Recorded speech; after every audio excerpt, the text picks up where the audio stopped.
मतलब ਉਹਦੇ ਨਾਲ ਮੁਕਾਬਲਾ ਕੋਈ ਨਹੀਂ ਹੋ ਸਕਦਾ।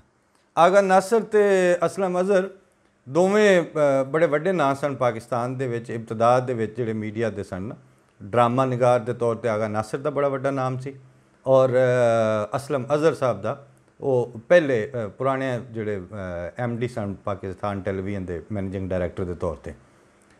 इत्थे Pakistan national council of arts Islamabad ने एक दफ़ा एक तकरीब रखी, उहदे एक्टर्स भी बाकी लोग भी आए।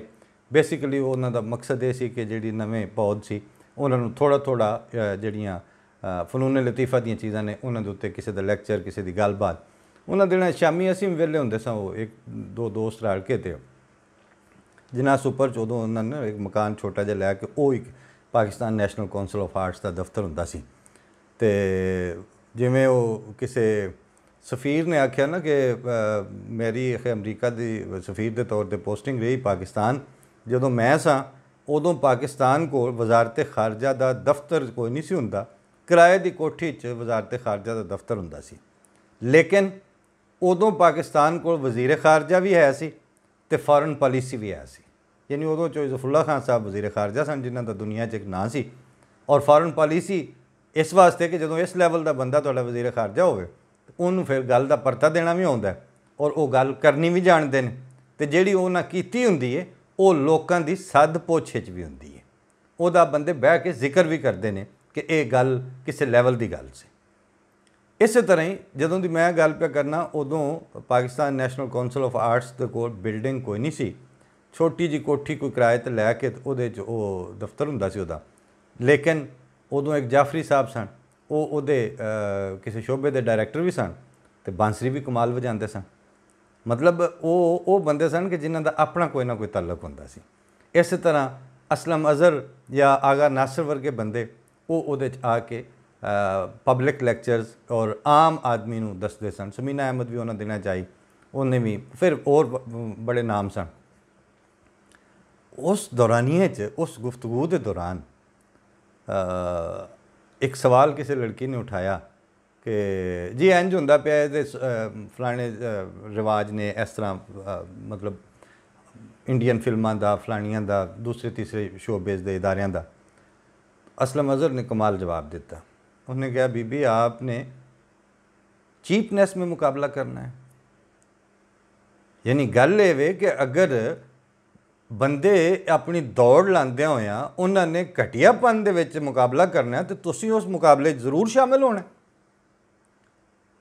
इस तरह ही वो जिस वेले आके तो कोई ना कोई खच मार जाते हैं। तो मैं अपने बाज़ जिन्होंने कमेंट्स पढ़न वाले फिर तकलीफ होंगी, साढ़े अपने दोस्त जोड़े खैर खा या अच्छा लगन जिन्होंने प्रोग्राम, मैं फिर उन्होंने भी आना कि चीपनेस के नाल तो असीं नहीं मुकाबला कर सकते, ये साडा इन्हां दा जोड़ कोई नहीं, क्योंकि असीं कीती हुई गल दे उत्ते एक जवाबी गल दिंदे आ, एक मौकफ दिंदे आ, उहदे आदादो शुमार पेश करने, उहदे हालात दसने आ, फिर उन्होंने आखीदा कि अल्लाह दे बंदे जो तुसां गद्दार आखना तो गद्दारां वाले कोई काम भी साडे मत्थे लाओ।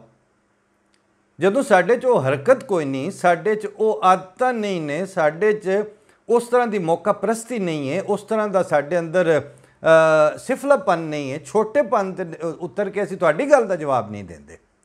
ये किवें हो सकता है कि 70 साल 75 साल तो पाकिस्तान या 100 सवा 100 साल तो बरे सगीर दे विच साडी तारीख जो जिहा वाक़या साडे मत्थे तुसीं ला कोई ना सको, जिहदा मूँह कर आवे या जने खड़े तो जदों दिल करे वो उठ के आखे जी तुसीं गद्दार हो, तुसीं पाकिस्तान दे। अज मैं वैसे भी अर्ज़ करा कि मैनू कल सफ़र दे विच एक अननोन दे दोस्त का टैलीफोन आया, उस आख्या जी मैं आमदी कोई नहीं, मैनू सबब नाल तुहाडा प्रोग्राम मैं वेख्या सी और उहदे विच एक वेख्या फिर मैं दूजा वेख्या, पहला मैं एयरफोर्स च हुंदा सा फिर छड्ड के सिविल चला गया और हुण CBR या किसी महकमे अच्छी हैसीयत न, मगर मैं फिर उस सारे प्रोग्राम इकट्ठे कीते न तुहाडे, फिर मैं अपने कोई दोस्तों नाल बैठ के वेखे और साडी यूनैनिमस इकट्ठी सारियां दी राय वे कि यार ये जो 80 प्रोग्राम इस बंदे कीते ने, एक जगह ते भी इस बंदे ने ना कोई गल खिलाफे पाकिस्तान की ना कोई खिलाफे इस्लाम की,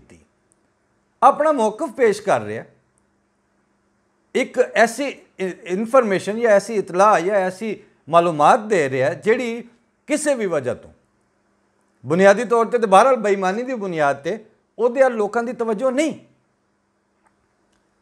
ਅਗਰ 50 ਸਾਲ ਝੂਠ ਮਾਰਿਆ ਹੋਵੇ ਲੋਕਾਂ ਨੇ, ਉੱਥੇ ਬੰਦਾ ਕੀ ਕਰੇ?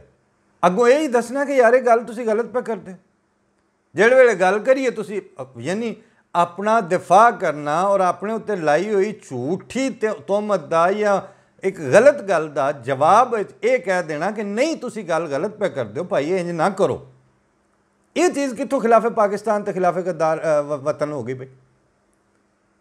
ਤੁਸੀਂ ਕੋਈ ਮੈਂ ਅਰਜ਼ ਕੀਤੀ ਸੀ ਅੱਗੇ ਵੀ ਕਿ ਉਹ ਤਵੇ ਤਾਓ ਨਾ ਜਿਹੜੇ ਤਪ ਵੀ ਪੈਂਦੇ ਹੋ।